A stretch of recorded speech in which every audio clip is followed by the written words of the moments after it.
bonjour à tout le monde.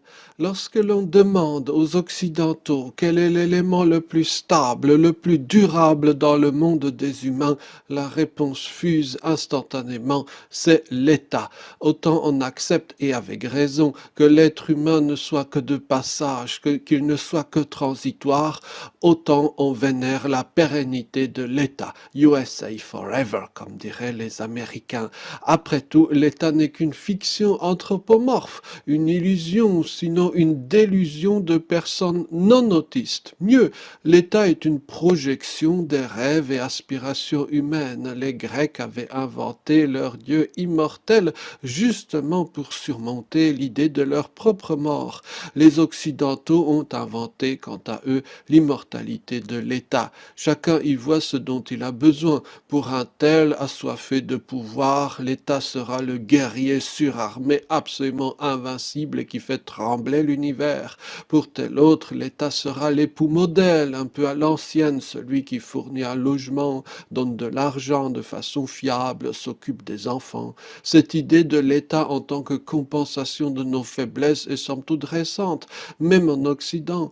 Que dire alors de l'Europe de l'Est, où lors d'une vie humaine moyenne, on voyait défiler 4 ou 5 structures étatiques différentes, où la carte du monde changeait sans cesse, dans les premiers temps du terrible conflit actuellement en cours dans l'Est de l'Europe. Beaucoup en Occident ont ressenti une angoisse existentielle, alors même que notre petit quotidien confortable n'était pas affecté.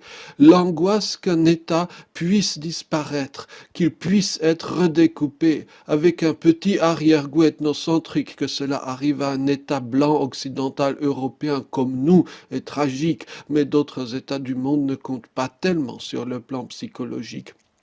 Il y a bien des siècles, Augustin d'Hippone, aujourd'hui en Algérie, ou Saint-Augustin si l'on préfère, disait son indifférence pour qui et comment s'exerce le pouvoir ici-bas.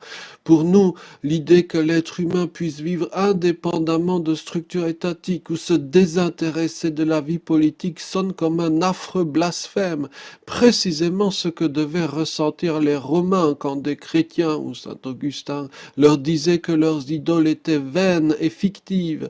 Pourtant, c'était de bien autre chose que l'on devrait être choqué, de l'idée que l'on puisse commettre d'effroyables massacres au nom de telle ou telle structure étatique, purement fictive naturellement. Un cas extrême? Partiellement. Quand on écoute les légitimes récriminations des personnes handicapées ou de leurs parents, on est stupéfait de constater que sans doute les 9/10 de leurs soucis ne découlent pas du handicap en tant que tel, mais de l'État ou de son administration.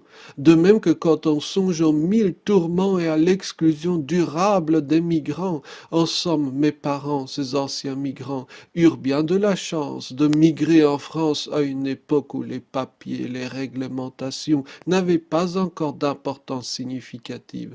La tragédie actuelle en Europe de l'Est nous donne à voir la fragilité de la vie humaine et de ses convictions. Et si nous avions intellectuellement fait fausse route? Merci beaucoup, bonne journée.